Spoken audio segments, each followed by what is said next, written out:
السلام علیکم دوستو، اپنے چینل میں آپ کو خوش آمدید کہتے ہیں۔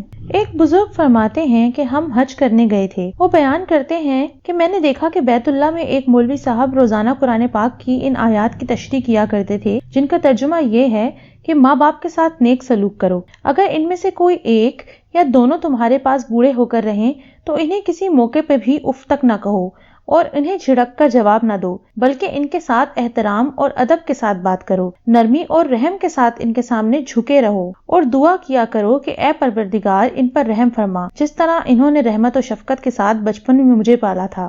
اور بعض وقت بیان کرتے کرتے ان کی آواز لرزنے کانپنے لگتی اور الفاظ رک رک کر زبان سے نکلتے اور آنکھوں سے آنسوؤں کی لڑیاں بہنے لگتی۔ میں نے اپنے ساتھیوں کی طرف دیکھا تو وہ بھی میری طرح سب حیرت زدہ ہیں کہ آخر ان آیات قرآنی کی تشریح میں مولوی صاحب پر اس قدر گریہ وزاری کیوں طاری ہو جاتا ہے۔ اس کی وجہ ان سے ضرور دریافت کرنی چاہیے تاکہ ہمیں بھی کچھ نصیحت حاصل ہو، لہٰذا ہم نے ان سے اس کی وضاحت دریافت کی۔ مولانا صاحب نے اس طرح سے اپنا واقعہ بیان کرنا شروع کیا کہ میں کلکتہ کے قریب ایک گاؤں کا رہنے والا ہوں۔ میرے والدین شہر میں رہتے تھے اور میرے والد ایک پرائیویٹ کارخانے میں ملازم تھے۔ پڑھے لکھے تو معمولی سے تھے لیکن نہایت نیک اور خدا ترس آدمی تھے۔ میری عمر ابھی 4 سال ہی کی تھی کہ مجھے ایک اسلامی اسکول میں داخل کرا دیا۔ میرے والدین مجھے دینی علوم کی تعلیم دلانا چاہتے تھے، اس لیے میں نے 18 سال کی عمر میں عربی زبان سیکھ لی۔ میں دینی تعلیم کے دوران انگریزی بھی پڑھتا تھا اور والد صاحب کے ایک دوست کے مدرسے سے میں نے میٹرک یعنی 10ویں کا امتحان پاس کر لیا۔ میری خواہش افسر بننے کی تھی۔ میں نے اپنے والد سے اس کا ذکر کیا۔ والد صاحب کو اس زمانے میں نوکری کے 200 روپے ملتے تھے جن سے پورے گھر کا خرچ چلانا پڑتا تھا اور آئندہ کے لیے فکر کرنی تھی۔ میرے والد صاحب کا یہ خیال تھا کہ میں اب کوئی ملازمت کر لوں تاکہ گھر کا انتظام سنبھالنے میں آسانی ہو، لیکن میرا پکا ارادہ کالج میں داخل ہونے کا ہو چکا تھا۔ میں نے والد صاحب کی بے حد خوشامد کی اور ان کو منایا۔ آخرکار والد صاحب راضی ہو گئے۔ میں نے ایک کالج میں داخلہ لے لیا۔ میری والدہ بڑی کفایت شار اور عقل مند خاتون تھیں۔ اپنے خالی وقت وہ موم بتیاں بنا کر اچھے خاصے پیسے کما لیتی تھیں۔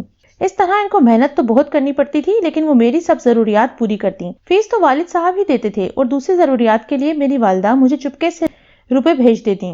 مجھے معلوم تھا کہ والد صاحب بھی میرے اخراجات اور دوسرے بھائیوں کی تعلیم و تربیت کے لیے ڈیوٹی سے زیادہ وقت یعنی اوور ٹائم کام کرتے تھے۔ اس طرح ان کو زیادہ پیسے حاصل ہو جاتے اور ہمارا خرچ چلتا رہا اور میں نے 6 سال میں ڈگری حاصل کر لی۔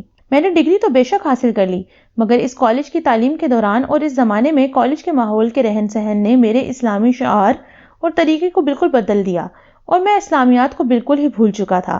اس لیے ماحول ہی نیا اور ایسا تھا کہ میں وہاں کا رنگ لیے بغیر نہ رہ سکا۔ میرا ذہن، میرے خیالات جدید تعلیم و تربیت سے بے حد متاثر ہو چکے تھے۔ اب کیسا دین اور کیسی دین کی باتوں پر چلنا اور کیسے نماز روزہ کرنا، میرے حالات اور خیالات سبھی بدل چکے تھے۔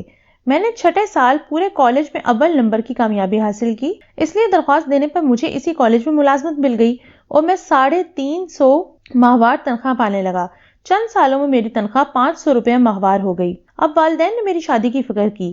وہ یہ چاہتے تھے کہ کسی نیک اور دیندار لڑکی سے میری شادی ہو جو گھر میں ایک اچھی بہو کی طرح رہے، لیکن میری خواہش تھی کہ وہ آج کی نئی تہذیب اور تعلیم سے واقف ہو تاکہ موجودہ دور اور اعلیٰ سوسائٹی میں کھپ سکے، ہر ایک کے ساتھ کھلے عام باتیں کر سکے، سینہ تان کر بازاروں میں چل سکے اور ہر بے حیائی کے کام میں ترقی کر کے آگے بڑھ سکے۔ لہٰذا میں نے اپنی پسند کا ذکر اپنے ماں کے ذریعے سے اپنے والد صاحب سے کر دیا، لیکن انہوں نے پسند نہ کیا اور برا مانا۔ لیکن مجھے نئی روشنی کے سوائے کچھ دکھائی نہیں دیتا تھا۔ ایسا بھوت سر پہ سوار تھا کہ کہاں کا خدا کا خوف اور کہاں کا دین کا شوق، نہ قرآن مجید سے محبت اور نہ نبی کریم صلی اللہ علیہ وآلہ وسلم سے الفت۔ ہر طرف سے نفس اور شیطان نے پوری طرح سے رنگ چڑھا دیا اور میں اپنی ضد پر قائم رہا۔ ماں باپ کی بات کسی طرح بھی میری عقل میں نہ آتی تھی اور نہ ہی میں ماننے کے لیے تیار تھا۔ بہرحال میں نے اپنے والدین کو بار بار اصرار کر کے راضی کر لیا۔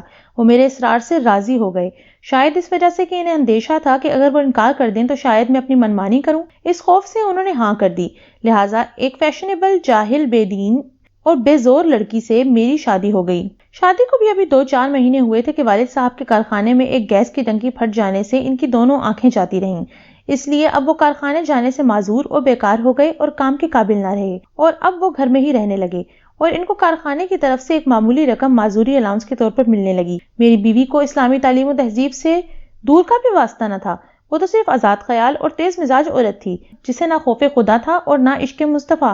وہ کیا جانے کہ اسلام کیا ہے، وہ تو پہلے ہی دین سے جاہل مطلق تھی۔ کچھ اس کی سہیلیوں نے اس کے کان بھر دیے کہ اری دیکھو، ساس سسر کی خدمت کرنا تمہارا فرض نہیں، بلکہ ساس سسر تو تمہاری خدمت کے لیے ہیں، تم ان سے جو چاہے خدمت لینا۔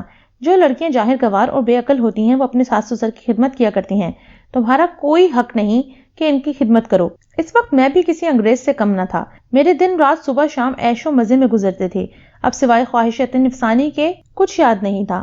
لیکن جب میں نے دیکھا کہ میری محبوبہ بیوی میرے بوڑھے ماں باپ کی خدمت سے نفرت اور پرہیز کرتی ہے تو میں اس پر ناراض ہوا، لیکن آہستہ آہستہ اس نے مجھے اپنی باتوں میں لے لیا۔ میں اس کی ہر بات پر پسندیدگی کا اظہار کرتا، خواہ وہ میرے سامنے میرے والدین کو کچھ بھی برا بھلا کہتی رہتی، لیکن میرے کان پر جوں نہ رینگتی اور مجھے ذرہ بھر بھی احساس اور برا نہ معلوم ہوتا۔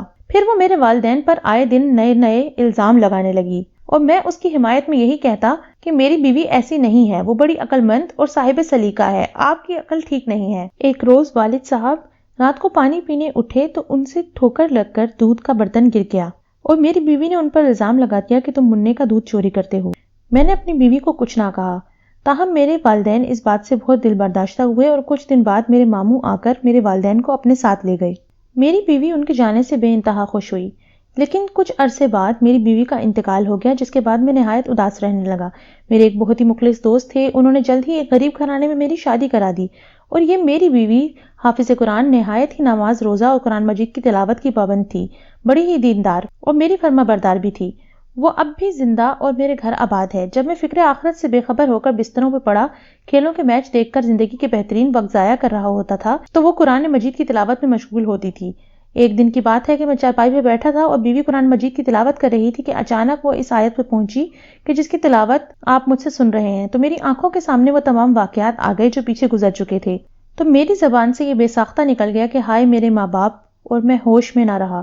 غرض اب اتنے عرصے کے بعد مجھے اپنے ماں باپ کی یاد آئی کہ زمانہ دراز گزر گیا۔ ہائے افسوس، میری آنکھوں سے آنسو آ گئے۔ میری بیوی دوڑی ہوئی آئی اور سمجھی کہ شاید مجھے کوئی تکلیف ہو گئی ہے، لیکن اس کے بار بار دریافت کرنے پر میں نے اسے پورا واقعہ جلدی میں سنا دیا اور اب مجھے بڑی بے چینی ہوئی کہ میں اپنے والدین کو کیسے پاؤں۔ میں دوسرے ہی دن ماموں کے گھر گیا، لیکن وہاں پہنچ کر میری حیرت کی انتہا نہ رہی جب مجھے یہ معلوم ہوا کہ والدین کئی مہینوں پہلے گھر جانے کے بہانے یہاں سے روانہ ہو چکے ہیں۔ بس اتنا سنتے ہی میرے پیروں تلے زمین نکل گئی کہ ہائے بڑھاپا اور نظر نہ ہونے کی حالت میں کہاں گئے ہوں گے۔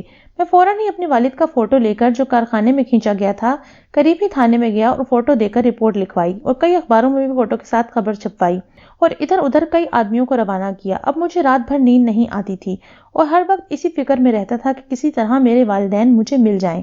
میں نے اللہ سے خوب گڑ گڑا کر توبہ کی اور دعائیں کی کہ الہی میرے ماں باپ مجھے واپس لوٹا دے۔ تیسرے روز ایک پولیس والا آیا اور اس نے مجھے بتایا کہ جو شکل آپ نے لکھوائی تھی بالکل اس سے ملتی جلتی شکل کا ایک بوڑھا آدمی ایک قبر پر بیٹھا فاتحہ پڑھ رہا تھا۔ میں دوڑتا ہوا قبرستان پہنچا تو معلوم ہوا کہ وہ میرے چچا تھے۔ میں ان کے قدموں پر گر پڑا اور اپنے والدین کو دریافت کرنے لگا۔ چچا نے نظر اٹھائی، دو سامنے والی قبروں کو مخاطب کر کے پکارا، بھائی اکرم اور بھابھی زبیدہ، دیکھو تمہارا لاڈلا افسر آیا ہے۔ اکرم میرے والد کا، زبیدہ میری ماں کا نام تھا۔ چچا جان کے منہ سے یہ بات سن کر میں اوندھے منہ کے قبر پر گر پڑا اور پھوٹ پھوٹ کر زاروں قطار رونے لگا، مگر پھر پچھتاوت کیا ہوت جب چڑیاں چگ گئیں کھیت۔ واقعے سے معلوم ہوتا ہے کہ والدین کا مقام بہت اونچا ہے۔ بے شک جو اپنے والدین کی خدمت کر لے گا وہ دنیا اور آخرت میں کامیابی اور فلاح پائے گا، اور جو ان کی نافرمانی کرے گا وہ دنیا اور آخرت میں ناکام ہو جائے گا۔